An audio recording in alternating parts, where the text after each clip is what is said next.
चलिए, कल हम लोग पढ़ाए थे समय एवं कार्य, इसका भी आप लोग को भी पढ़ाएंगे। बहुत ही कम समय में इसको करना है पूरा।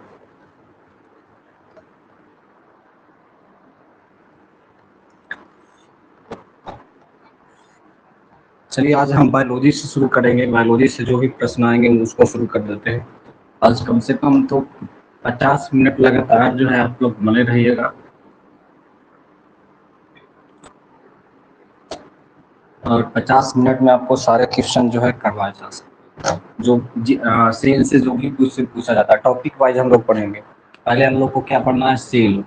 सेल क्या करता है? कोशिका होती है। सेल को हिंदी में क्या कहते हैं? कोशिका। कोशिका का खोज किसने किया? कोशिका को पहले सबसे पहली बार किसने देखा? इस तरह के क्वेश्चन जो आपको आते हैं वो मैं बता दूंगा तुरंत। तो पहले देखिए, कोशिका का खोज किसने किया? खोज किसने किया? खोज किया था रॉबर्ट हुक ने। रॉबर्ट हुक कब किया था? लिखते जाइएगा, कब किया था? 1665 ईस्वी में। जी, मतलब इन्होंने जब कोशिका की खोज की तो इन्होंने मृत कोशिका की खोज की। मृत कोशिका, इनको जब ये कोशिका का खोज किए थे तो इनको पता नहीं था कि हमने किस तरह की कोशिका का खोज किया, कि वो जीवित है या नहीं है। तो ये माना जाता है कि मृत कोशिका की खोज इसी ने की। फिर उसके बाद जाता है एक वैज्ञानिक और आए, जिन्होंने कोशिका पे कुछ काम किया। तो इसमें आता है कि जीवित कोशिका की खोज किसने की? जीवित कोशिका का खोज, कोशिका का खोज। एक प्रश्न हमसे छूट गया। जीवित कोशिका का खोज जो है एंटोनिवॉन लुवेनहॉक लुवेनहॉक ने किया। नोट करते जाइएगा, एंटोनिवॉन लुवेनहॉक ने। अगर हम पूछेगा कि अगर कोशिका के अध्ययन को क्या कहते हैं, अध्ययन इसका जब हम करते हैं, अध्ययन इसको क्या करते हैं तो क्या कहते हैं इसको? साइटोलॉजी। साइटोलॉजी, इसको हिंदी में भी लिख सकते हैं साइटोलॉजी।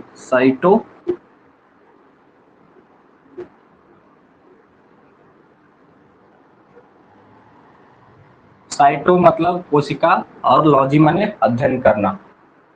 यहाँ पे ये मतलब होता है। साइटो मीन्स क्या होता है? कोशिका, और लॉजी मीन्स क्या होता है? अध्ययन करना। कोशिका का अध्ययन करना, यही होता है साइटोलॉजी। यही डिफरेंस है। चलिए आगे में बढ़ते हैं कि कोशिका का खोज जो है करने के बावजूद, जैसे कोशिका का खोज किया गया, किसने किया, इस तरह के आपको पता चल गया। तो कोशिका में जो केंद्रक पाए जाते हैं, कोशिका में जो केंद्रक पाए जाते हैं, मान लीजिए कोशिका है, कोशिका में जो केंद्रक पाया जाता है, तो केंद्रक का खोज किसने किया? केंद्रक का खोज किसने किया? केंद्रक का खोज किया था रॉबर्ट ब्राउन ने। किसने किया? Robert brown. किसी को कुछ सवाल होगा पूछ सकते हैं, माइक ऑन करेंगे सवाल। रॉबर्ट ब्राउन ने किया। उसके बाद अगर पूछ सकता है कि देखिए, इससे पास से पहले जो सेल से मैं प्रश्न बता रहा हूं आपको कि सबसे ज्यादा आपको इससे क्वेश्चन आते हैं, सेल से ही आते हैं। तो फिर इसका जो कोई केंद्रक का खोज किया, जीव इसमें क्या पाए जाते हैं? जीव द्रव पाए जाते हैं। और इसका सिद्धांत क्या होता है, सिद्धांत के बारे में इसको बताना है। तो पहले देख लीजिए, कोशिका के सिद्धांत का प्रतिपादन किसने किया? कोशिका सिद्धांत का प्रतिपादन किसने किया? प्रतिपादन, नियम किसने दिया था? प्रतिपादन किसने किया था? रॉबर्ट ब्राउन ने। रॉबर्ट ब्राउन ने, लिख लीजिएगा। सॉरी, तो रॉबर्ट ब्राउन तो कोशिका का खोज किसने किया? एक खोज किए थे, लेकिन कोशिका का सिद्धांत का दिया था स्लाइडेन स्वान। रॉबर्ट ब्राउन नहीं, रॉबर्ट ब्राउन ने तो क्या किया था? न्यूक्लियस का खोज किया था। स्लाइडेन स्वान।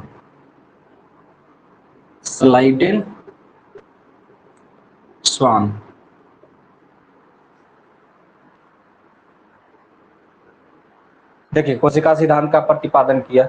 फिर उसके बाद प्रश्न आते हैं आपको कि जीव द्रव का खोज किसने किया? इसमें प्रोटोप्लाज्म पाए जाते हैं। अगर एक सेल है तो सेल का एक स्ट्रक्चर होता है, जिसमें न्यूक्लियस पाए जाते हैं और प्रोटोप्लाज्म पाया जाता है, उसका कवर, मेम्ब्रेन, सेल मेम्ब्रेन पाए जाते हैं। इस तरह के इसमें इतना चीजें होते हैं। तो इसमें क्या है कि इस प्रोटोप्लाज्म जो पाया गया कोशिका में, प्रोटोप्लाज्म जो पाया गया कोशिका में, वो उसका खोज किसने किया था? प्रोटोप्लाज्म को हम बोलते हैं जीव द्रव। जीव द्रव लिख लीजिएगा बाबू, जीव द्रव। जीव द्रव का खोज किसने किया? तो जीव द्रव का खोज लिख लीजिएगा तो डुजार्डिन ने। डुजार्डिन एक वैज्ञानिक थे। डुजार्डिन ने किया। डुजार्डिन ने किया। जीव द्रव का खोज किसने किया? डुजार्डिन ने। ठीक है। अगला प्रश्न ये बनते हैं आपसे कि सबसे छोटी कोशिका कहाँ पाई जाती है मनुष्य के शरीर में? सबसे छोटी कोशिका पाई जाती है मेल बॉडी में। आपसे क्वेश्चन पूछा जाए कि इतना क्वेश्चन हो गया आप लोग का, इतना लिख लिए। अगर सबसे छोटी कोशिका के बारे में अगर पूछा जाए तो सबसे छोटी कोशिका किसमें पाई जाती है, ये बताना है। किसी को पता है? Smallest cell in our body. Male के स्पर्म में।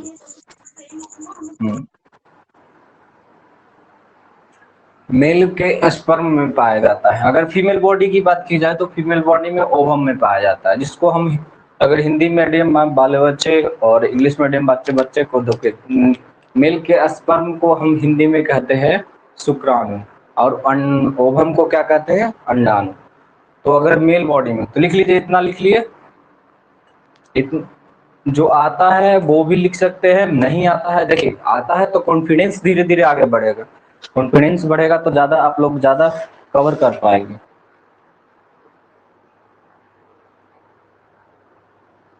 ज्यादा कवर कर पाएंगे।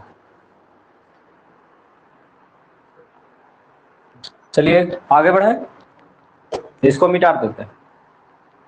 अगर नहीं मतलब कि आप लोग नहीं लिखे, अगर नहीं लिख रहे हैं तो रिकॉर्डिंग देख सकते हैं। रिकॉर्डिंग अवेलेबल होगा क्लास के 5 मिनट के बाद, तुरंत रिकॉर्डिंग अवेलेबल हो जाएगा बाबू। और तुरंत हम लोग जल्दी से जल्दी, और 8:30 बजे से टेस्ट है आपका। टेस्ट अपलोड है, आप लोग को शो कर रहा होगा। टेस्ट वाला ऑप्शन पे जाइएगा, 8:30 बजे आपको टेस्ट स्टार्ट हो जाएगा और सभी लोग टेस्ट देंगे। इंग्लिश का भी हम टेस्ट अरेंज कर रहे हैं, इंग्लिश का भी हम टेस्ट पैसेज वगैरह का बनाने के लिए बताएंगे और उसका भी देखेंगे। देखिए सबसे छोटी कोशिका, सबसे छोटी कोशिका बाबू, सुबह में क्या है ना, सुबह में दिक्कत अगर नहीं है क्लास करने में, क्योंकि नेटवर्क का स्पीड जो होता है मेल बॉडी में, अगर बात किया जाए मेल बॉडी में और फीमेल बॉडी में, अगर बात किया जाए, फीमेल बॉडी में अगर बात किया जाए तो मेल बॉडी में क्या होता है? स्पर्म में पाए जाते हैं, जिसको हम बोलते हैं शुक्राणु। अगर मैं फीमेल बॉडी में बात किया जाए तो ओवम इसको बोलते हैं क्या? अंडाणु। लिख लीजिएगा। अगर पूछेगा सबसे बड़ी कोशिका कहाँ किस में पाई जाती है, सबसे बड़ी कोशिका, एक भी सवाल नहीं छूटेगा। सबसे बड़ी कोशिका कहाँ पाई जाती है? शुतुरमुर्ग के अंडा। कितना बड़ा के होता है अंडवा? शुतुरमुर्ग के अंडा में सबसे बड़ी कोशिका पाई जाती है, शुतुरमुर्ग के अंडा में। फिर अगर बोल देगा कि एक क्वेश्चन पूछ जाए, किसी को पता है डेफिनेशन सेल डिवीजन क्या होता है, कोशिका विभाजन कैसे होती है? किसी को पता है? जल्दी से हाँ करेंगे, समय आप लोग को बचेगा।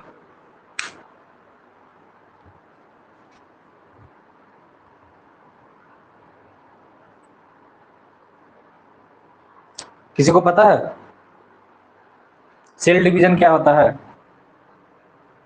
जल्दी से बताइए जी, बताइए। एक कोशिका दूसरे कोशिका का निर्माण करती है। एक कोशिका दूसरे नए कोशिका का निर्माण करती है, वही होता है सेल डिवीजन। ऐसे घर में पता कर लीजिए, घर में बंटवारा हुआ तो वही होता है सेल डिवीजन, है ना। सेल डिवीजन क्या होता है कि घर में एक भाई से दूसरे भाई का निर्माण। पहले क्या था, एक ही बाप के बेटे थे,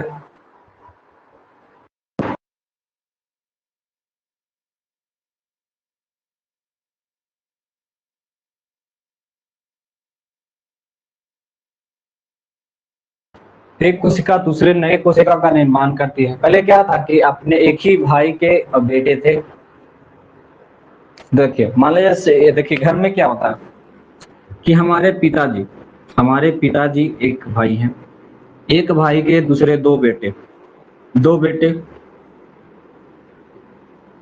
तो क्या हुआ, एक पिता से दो बेटे, तो एक ही घर में दूसरा बेटा हुआ, दोनों मतलब कि घर में बंटवारा हो गया। जैसे अब सेल डिवीजन समझ लीजिए, इसको घर में बंटवारा नहीं करना है, सब ज्वाइंट फैमिली रहना है, बंटवारा का नाम ही नहीं लेना। ज्वाइंट फैमिली सबसे अच्छा। देख लीजिए सेल डिवीजन कैसा होता है बाबू, यहाँ पे दिख रहा है स्क्रीन पे, सेल डिवीजन होता है, स्क्रीन पे देख लीजिए,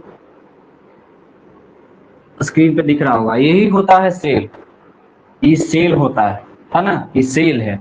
सेल में क्या क्या पाया जाता है, न्यूक्लियस पाए जाते हैं, जिसको न्यूक्लियस को हम केंद्रक बोलेंगे, और इसमें जो द्रव्य पाए जाएंगे, जीव द्रव्य, उसको हम प्रोटोप्लाज्म बोलते हैं, प्रोटोप्लाज्म।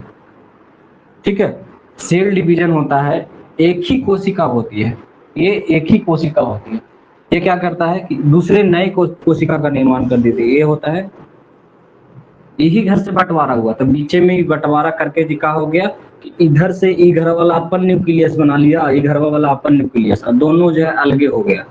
क्या हो गया, दोनों अलगे हो गया। इसका शेप और साइज अनियमित आकार का होता है। सेल का शेप एंड साइज जो होता है अनियमित आकार का, कोई भी आकार के हो सकता है। अंगुली में रहेगा तो जैसा दूसरे आकार का होगा, वो दूसरा सेल पाया जाएगा। अगर कहीं पे और दूसरे जगह पे होगा तो वहां पे दूसरे तरह का शेप साइज पाया जाता है। यही होता है सेल डिवीजन। एक सेल जो होता है दूसरे नए सेल का निर्माण करती है, वो होता है सेल डिवीजन। अब पूछता है यहाँ पे क्वेश्चन की सेल डिवीजन सबसे ज्यादा होता कहाँ है। अब आगे समझ गए यहाँ पे सेल डिवीजन। तो कोशिका विभाजन सबसे ज्यादा शरीर के कौन से पार्ट में होती है, हार्ट में। लीवर में बाबू, लीवर में। कोशिका विभाजन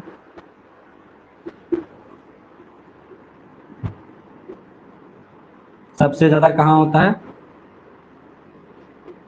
लीवर में।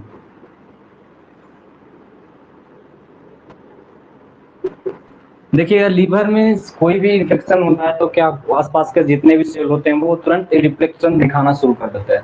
जैसे कोई भी इन्फेक्शन हुआ तो उल्टी वगैरह शुरू हो जाता है, या आपको खाना ना पचना वगैरह का सब मतलब कि सिम्टम्स आने लगते हैं, लक्षण आने लगते हैं आपके शरीर में। तो यहाँ पे एक कोशिका जो जो बाहरी कोशिकाएं हैं, जो लीवर का जो अगल बगल के जितने भी कोशिकाएं हैं, वो क्या करते हैं, मदद करना चाहती है। मदद करना चाहती है, कैसे मदद करती है, सो सेल डिवीजन करके मदद करती है, कोशिका विभाजन करके मदद करती है। अब कोशिका विभाजन करेगी तो जो मरा हुआ सेल है, मरा हुआ सेल को क्या करेगा, वो जिंदा करने की कोशिश करेगा, और जिंदा करने की कोशिश करता है तो क्या होता है, इन्फेक्शन जो बॉडी में धीरे धीरे इफेक्ट करना वो कम होता रह जाता है। तो जैसे पूरी बॉडी में अगर चोट लग जाता है, मान लिया जाए यहाँ पे हम अगर अंगुली पे हम यहाँ पे मार दिए, अंगुली पे मार दिए तो आगे सेल डैमेज हो गया, सेल डैमेज हो गया, आसपास के जितने भी कोशिकाएं हैं इसको मदद करने, मारिएगा तो देखिएगा कस का अगर मारिएगा तो झनझन टाइप का करेगा, तो झनझन टाइप करेगा, वहाँ पे सेल डैमेज होने का हो जाते हैं। तो आसपास के जितने भी कोशिकाएं बहुत ही कम समय में इसको रिकवर करने का काम करता है। तो किस कारण से करता है, तो सेल डिवीजन से करता है, और सेल डिवीजन जो बहुत ही मायने रखता है। अगर सेल डिवीजन नहीं होता तो एक मनुष्य जो है जिंदा नहीं रह पाता। अगर यहाँ पे मार देते थे, ये अंगुली में से सेल मर जाता तो ये अंगुली को काटना पड़ता, क्योंकि वो जो अंगुली है वो सड़ जाता, वो गल जाता, क्या होता है, और गल जाता तो ये कैंसर वगैरह का ज्यादा चांसेस हो जाता है। देखिए बुढ़ापा में कोई किसी आदमी को अगर कुछ घाव या कुछ हो जाता है तो बहुत कम ही समय में उसको ठीक होता है, क्योंकि उसमें सेल डिवीजन का पावर जो कैपेसिटी है वो धीरे धीरे कमते जाता है। और कैपेसिटी कम जाती है, तो कैपेसिटी कमने के कारण क्या होता है कि वहाँ पे लोग जो है ज़्यादा रिकवर नहीं कर पाते और उसको मेडिसिन से ज़्यादा रिकवर दिया जाता है कि मेडिसिन दे दे के उसका हाई पावर का मेडिसिन दे करके क्या होता है कि वो रिकवर किया जाता है। तो देखिए सेल डिवीजन सबसे ज़्यादा कहाँ होते हैं, लीवर में होते हैं। अगर कोशिका विभाजन और विभाजन रहित माने विभाजन रहित बोले, विभाजन सबसे कम कहाँ होता है?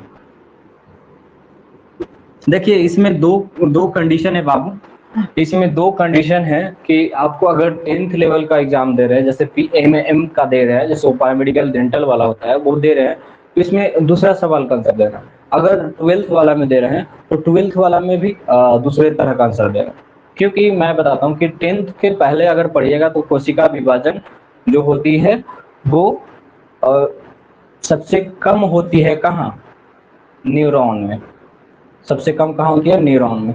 अगर 12th में अगर पढ़ना चाहते हैं तो सेल डिवीजन सॉरी अगर पूछेगा सॉरी कंफ्यूजन, विभाजन रहित की अगर बात की जाए कि विभाजन नहीं होता है कहाँ होता है, तो न्यूरॉन में विभाजन नहीं होता है, मस्तिष्क में विभाजन सेल डिवीजन नहीं होते। अगर 12th में पढ़ेंगे तो बोलता है कि 12th में पढ़ते हैं तो धीरे धीरे अडल्ट होते जाते हैं, नॉलेज का पावर जो धीरे धीरे हाई होते जाता है। नॉलेज का पावर हाई होता है जैसे ही उसको जानने की ज़्यादा कोशिश करते हैं, तो ज़्यादा जानने की कोशिश करेंगे तो 12th लेवल में अगर हम एग्जाम देंगे तो क्या बोलेंगे? विभाजन होता है लेकिन सबसे कम होता है। कहाँ होता है? मस्तिष्क में, न्यूरॉन में। तो यहाँ पे दो तरह के आंसर अगर देंगे कि 10th वाला अगर एग्जाम देंगे तो उसमें विभाजन नहीं होता है, तो कहाँ होता है? 10th वाला में नहीं होता है, मस्तिष्क में, है ना। अगर 12th बेसिस पे आप एग्जाम दे रहे हैं तो विभाजन होता है, विभाजन होता है, कम होता है। दोनों का मेन ही सवाल का कहने का मतलब कि एम जो है एक ही है कि विभाजन ना होता है, लेकिन 12th वाला में क्या होता है विभाजन। इसका कारण भी मैं बता रहा हूँ कि इसका कारण इस पे लिख लीजिए। विभाजन होता है सबसे कम होता है मस्तिष्क न्यूरॉन में, विभाजन रहित लिख लीजिए, नहीं होता है कहाँ? मस्तिष्क या न्यूरॉन में। अगला पार्ट में चलेंगे।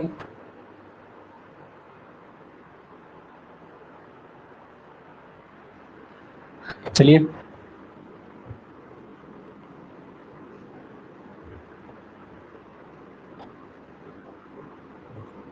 देखिए बाबू कि मस्तिष्क में जो है 10% ग्लियल सेल पाए जाते हैं और 10% ग्लियल सेल के कारण ही सेल डिवीजन होता है। सेल डिवीजन कैसा होता है? 10% ग्लियल सेल पाए जाते हैं और 10% सेल ग्लियल सेल के कारण ही सेल डिवीजन होता है। जैसे कहने के मतलब 10% ग्लियल सेल होता है, ग्लियल सेल पाए जाते हैं, है ना।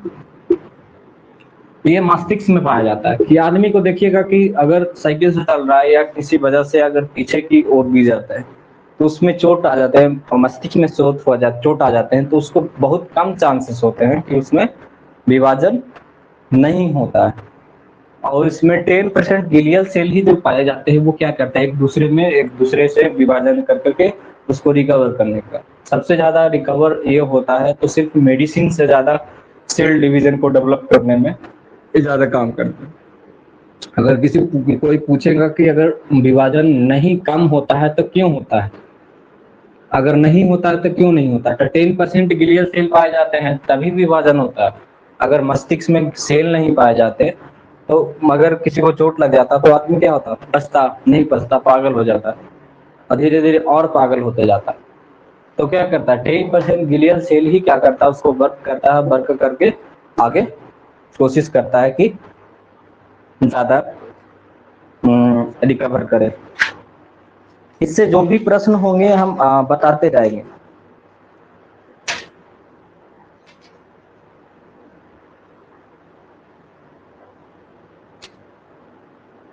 अगर पूछेगा कि सबसे छोटी कोशिका कहाँ, जैसे हम क्या बताए सबसे बड़ी कोशिका की बात की है, सबसे बड़ी कोशिका कहाँ पाई जाती है? तो शुतुरमुर्ग के अंडा में पाया जाता है ना, शुतुरमुर्ग के अंडा में। फिर अगर सबसे बड़ी कोशिका की बात की जाए, सबसे बड़ी कोशिका शुतुरमुर्ग के अंडा में, तो सबसे छोटी कोशिका किसमें पाई जाती है? तो लिख लीजिए शायद सबसे छोटी कोशिका जो है माइकोप्लाज्मा, लिख लीजिए किसका भी आंसर, सबसे छोटी कोशिका, सबसे छोटी कोशिका, सबसे छोटी कोशिका माइकोप्लाज्म।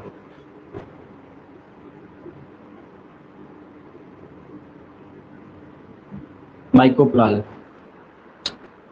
सबसे बड़ी कोशिका तो हमने लिखवा दिया पूरा।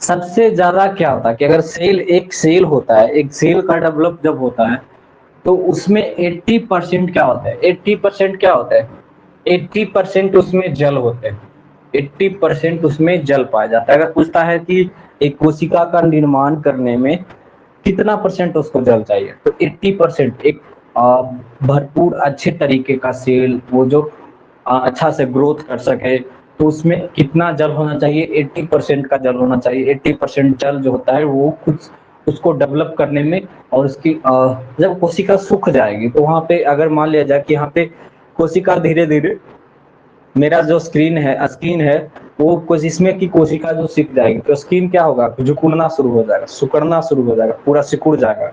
और सिकुड़ जाए, देखिए किसी किसी को ज्यादा क्रीम वगैरह का जो यूज करते हैं, और तो क्या करता है उसका केमिकल जो क्या करता है उसके अंदर के सेल को वो धीरे धीरे क्या करता है, वो डेड करते जाता है। और जब कोशिका सूखने लगती है तो क्या होता है, उसका स्किन जो है जो सिकुड़ने लगता है तो चेहरा या कोई भी पार्ट हो तो वो दिखने में अच्छा नहीं लगता। तो 80% उसमें जल पाए जाते हैं। अगर 80% एक ग्रोथ, नॉर्मल ग्रोथ लेवल का क्या बात किया जाए कि इसमें 80% जल पाए जाते हैं। जैसे आगे,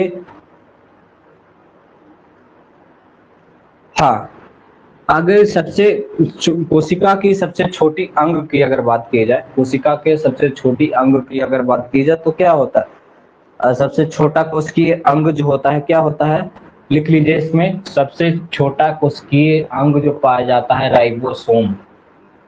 लिख लीजिए इसमें, सबसे छोटा कोशिकीय अंग, सबसे छोटा कोशिकीय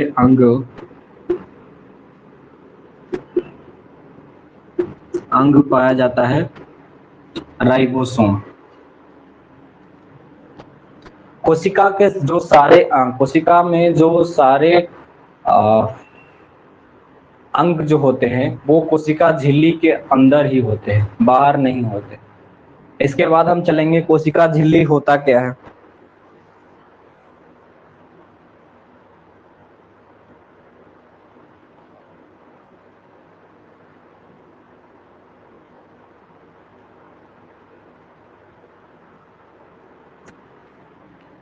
हो गया, लिख लिए, सबसे छोटी कोशिकाएं अंग क्या होता है, राइबोसोम।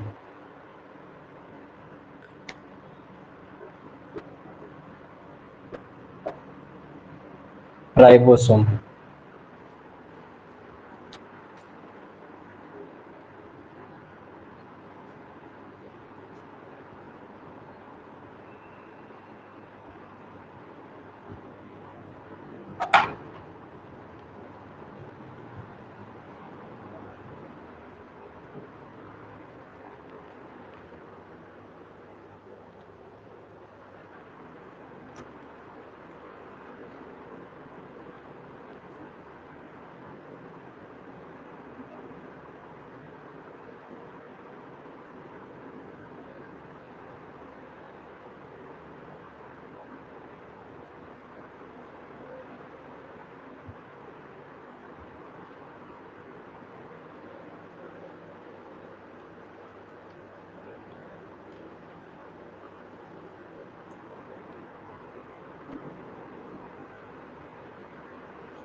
कोशिका में बहुत इतने इतने सवाल आते हैं, कोशिका से इतने सवाल हैं कि आपको 2 दिन भी लग जाएगा पढ़ने में, कोशिका का सवाल खत्म नहीं होगा।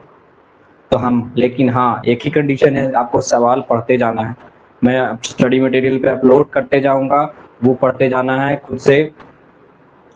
और इतना नहीं है कि क्लास में आप लोग को बताया जाए। देखिए, हो गया, है ना। कोशिका झिल्ली क्या होती है, कोशिका झिल्ली कैसे बने होते हैं, कोशिका झिल्ली का निर्माण कैसे होता है, इसके बारे में बात करेंगे। इतना तक तो हो गया, इसको हम इरेज कर देते हैं।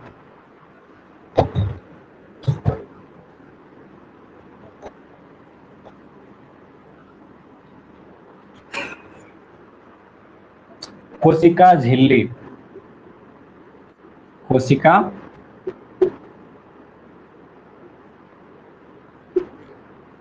झिल्ली, कोशिका झिल्ली को हम क्या बोलते हैं, सेल मेम्ब्रेन।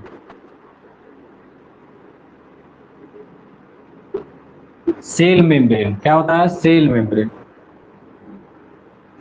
सेल मेम्ब्रेन में बाबू आपको, आप अंडा देखे होंगे, अंडवा जो है ना, अंडवा को बॉइल कर दीजिएगा ना, तो इसका न्यूक्लियस जो होगा वो जम जाएगा, और व्हाइट व्हाइट वाला वो भी उसका जीव द्रव जो है जम जाता है। उसका अगर ऊपर वाला वो जो कैल्शियम वाला होता है उसको अगर निकाल देते हैं तो क्या होता है, आप देखे होंगे, देखते होंगे कि उसका एक अगर निकालेंगे अंडा को, उसमें से कैल्शियम निकाल दिए तो उसमें उसके एक लेयर होता है, प्लास्टिक वाला लेयर, सॉरी एक प्लास्टिक पतला जैसा एक लेयर होता है, कागज सा, थीन पेपर का नाम सुनेंगे, थीन पेपर जैसा, तो उस वैसा लेयर होता है। वैसा लेयर को अगर हम, वही होता है कोशिका झिल्ली। जब पूरा कैल्शियम निकाल देगा तो कैल्शियम में देखिएगा कि उसके ऊपर एक पतला सा झिल्ली होता है, झिल्ली ही होता है, क्या होता है, वो कोशिका झिल्ली होती है। तो कोशिका झिल्ली जो क्या होता है, प्रोटीन का बना होता है, प्रोटीन का बना होता है। ये जो सिर्फ पाए जाते हैं, सिर्फ जंतु और पौधे दोनों में पाए जाते हैं, जंतु और पौधे। पौधे को हम पादप भी लिख सकते हैं, पौधे को पादप, पादप माने पौधा, पादप में पाए जाते हैं।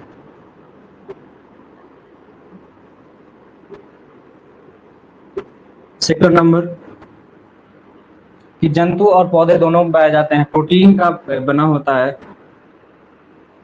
कैसे, अगर हम अगर ये हो गया सेल, कोशिका झिल्ली, सेल मेम्ब्रेन, है ना। अगर बात की जाए कोशिका भित्ति की, कोशिका भित्ति की, तो कोशिका भित्ति की अगर बात की जाए तो कोशिका भित्ति को हम इंग्लिश में बोलते हैं cell wall. Cell wall, cell wall क्या होता है, सेल बॉल होता है दोहरी झिल्ली वाली कोशिका।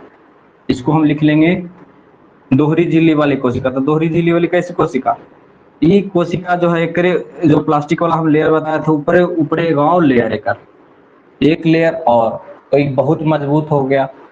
तो ये कोशिका झिल्ली भित्ति जो पाई जाती है सिर्फ पौधे में पाई जाती है, पौधे में। ये किस चीज का बना होता है, सेलुलोज का बना होता है, सेलुलोज का बना होता है। ये सिर्फ क्या कहाँ पाया जाता है, पौधे में सेलुलोज का बना होता है। इतना तो आप लोग को ये समझ में आ गया, है ना। आगे प्रश्न है जो मैं बताता हूँ। इतना आ गया समझ में।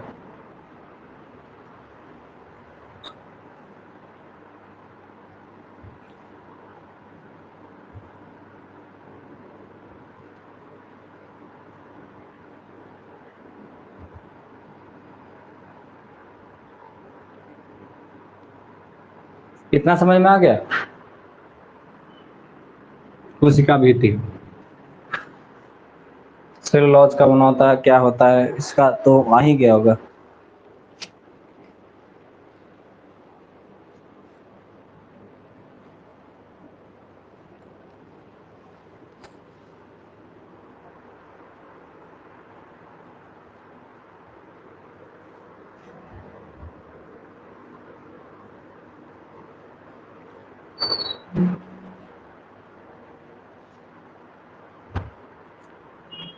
फिर आगे इसके बाद पढ़ेंगे एटीपी का निर्माण कहाँ होता है, एटीपी का निर्माण कहाँ होता है,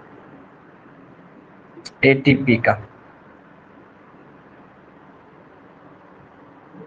एटीपी का निर्माण जो होता है माइटोकॉन्ड्रिया में होता है। एटीपी का निर्माण कहाँ होता है, माइटोकॉन्ड्रिया में। और सेल का ऊर्जा गृह किसे कहा जाता है, सेल का ऊर्जा गृह cell of power house, cell of power house किसको कहा जाता है? तो माइटोकॉन्ड्रिया को ही कहा जाता है। लिख लीजिए।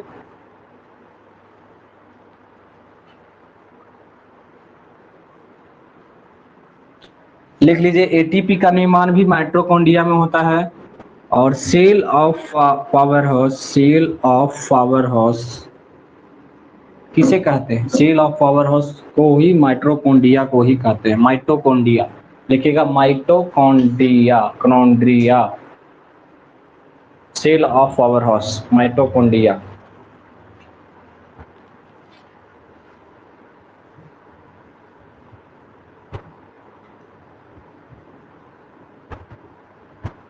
लिख लीजिए, दोनों हो गया। फिर इसके बाद सवाल आते हैं कि हाँ, क्रेब्स चक्र क्या होता है? क्रेस चक्र जो होता है, क्रेस चक्र, अगर क्वेश्चन पूछे क्रेस चक्र कहाँ मतलब कि होता है, क्रेस चक्र कहाँ होता है, तो ये माइटोकॉन्ड्रिया में होता है। माइटोकॉन्ड्रिया,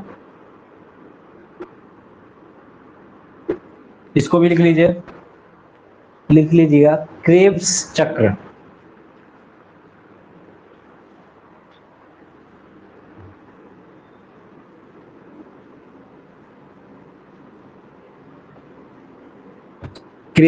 आधा हुआ उसका क्रेब्स चक्र कहाँ होता है? माइटोकॉन्ड्रिया में होता है। आत्महत्या की थैली किसे कहा जाता है? पता है? आंसर बोलिएगा माइकॉन। आत्महत्या की थैली लाइसोसोम। लाइसोसोम। जिनको आता है वो बोलते जाइएगा, इससे हम क्वेश्चन भी कराएंगे।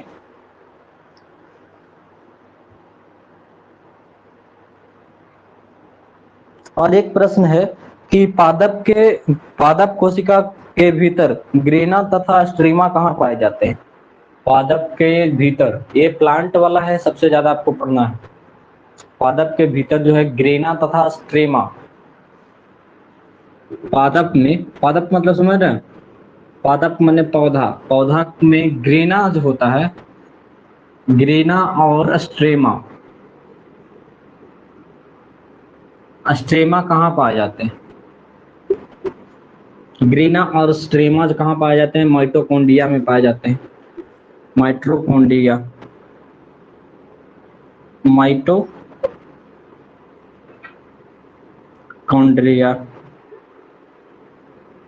माइटोकॉन्ड्रिया में पाए जाते हैं। ये हो गया ग्रेना तथा स्ट्रेमा, माइटोकॉन्ड्रिया में पाए जाते हैं।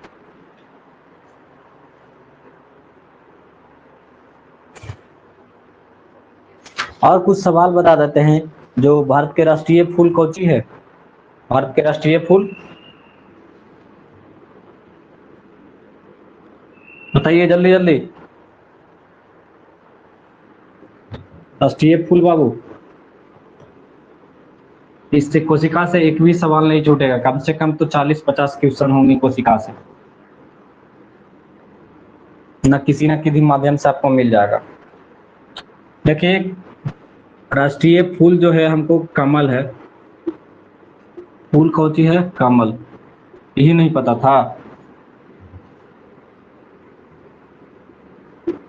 दूसरा नंबर, इसका वैज्ञानिक नाम क्या है? वैज्ञानिक नाम क्या है राष्ट्रीय फूल का? न्यूसफेरा। न्यूसीफोरा फेरा।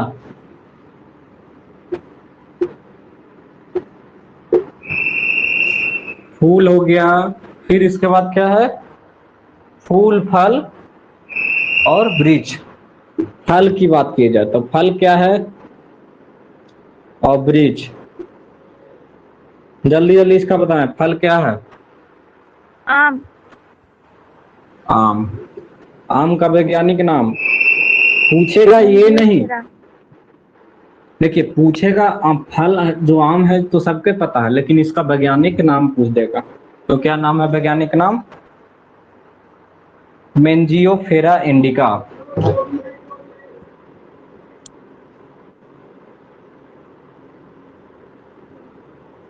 फेरा इंडिका।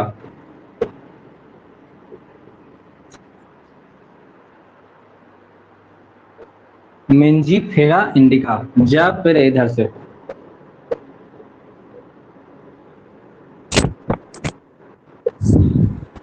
मेंजी फेरा इंडिका। वृक्ष कौन सी है बाबू? वृक्ष है बरगद। बरगद का वैज्ञानिक नाम क्या है?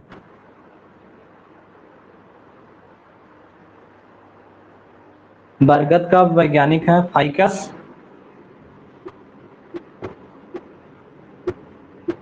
है ना, फाइकस। वृक्ष हो गया, फल हो गया, फूल हो गया। अब अगर बात की जाए पशु पक्षी का, तो पक्षी कौन है? अब पशु किसी को पता है पक्षी कौन है? मोर। पशु बाघ।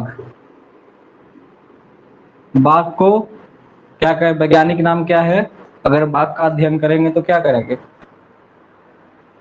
पैथर टाइग्रिस। पैथरा टाइग्रिस।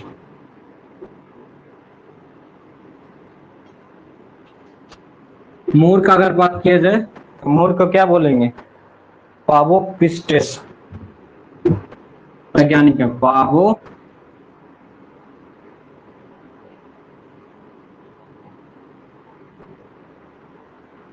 पिस्टेस।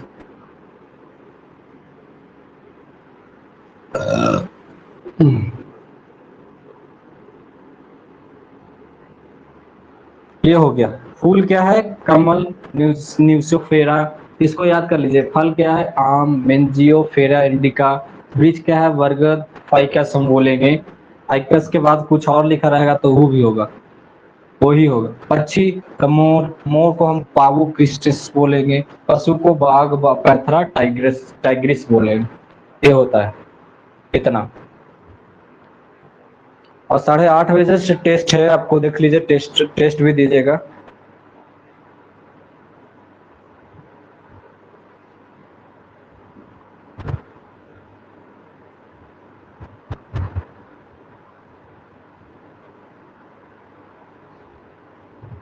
साढ़े आठ बजे से आपको टेस्ट दिखा रहा होगा, टेस्ट भी दीजिएगा।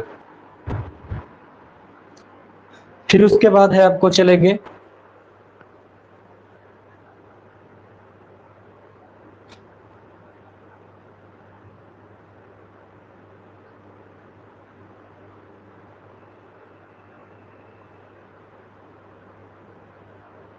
माइटोलॉजी से। क्या माइटोलॉजी से हम क्या अध्ययन करते हैं?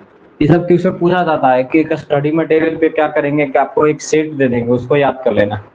माइटोलॉजी वगैरह सारा चीजें जो ये सब दे देंगे पूरा, और हम पूरा इसका आंसर वगैरह सारा चीज आपको दे देंगे। तो ये तो आंसर और पीडीएफ जो स्टडी मटेरियल ऐप, जो है आपके पास, जो ऐप में स्टडी मटेरियल ऐप पे ही आपको दिख जाएगा पूरा। ठीक है, आज के लिए इतना ही रहने देते हैं। मैथ भी आपको सवाल जो है आपको नोट्स वगैरह तो मैं प्रोवाइड करते जाता हूँ। आज आपको नोट्स भेज देता हूँ, स्टडी मटेरियल पे ही भी नोट्स मिलेगा। और आज मैं नोट्स भेज देता हूँ, उसको क्या कर लीजिएगा, पहले एक बार पढ़ लीजिएगा, उससे सवाल जो है बना लीजिएगा। पहले मैं नोट्स भेज देता हूँ, ठीक है। बहुत ही बेहतरीन नोट्स है और आपको बहुत ज़्यादा अच्छा लगेगा। और 8:30 बजे से टेस्ट दे दीजिए, ठीक है। Thank you.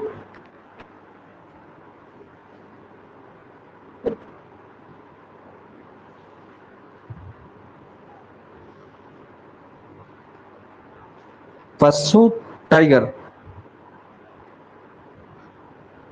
टाइगर जो है पशु है, राष्ट्रीय पशु है टाइगर। टाइगर को हम वैज्ञानिक नाम क्या बोलते हैं? पैथरा टाइग्रिस। पैथरा टाइग्रिस बोलते हैं। पैथरा टाइग्रिस बाबू। इसमें कि अगर राष्ट्रीय पशु की बात की जाए तो बाघ है, बाघ को हम पैथरा टाइग्रिस बोलते हैं। Thank you.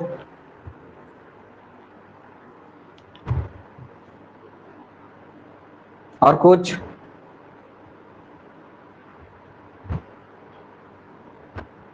और किस कुछ को पूछना है?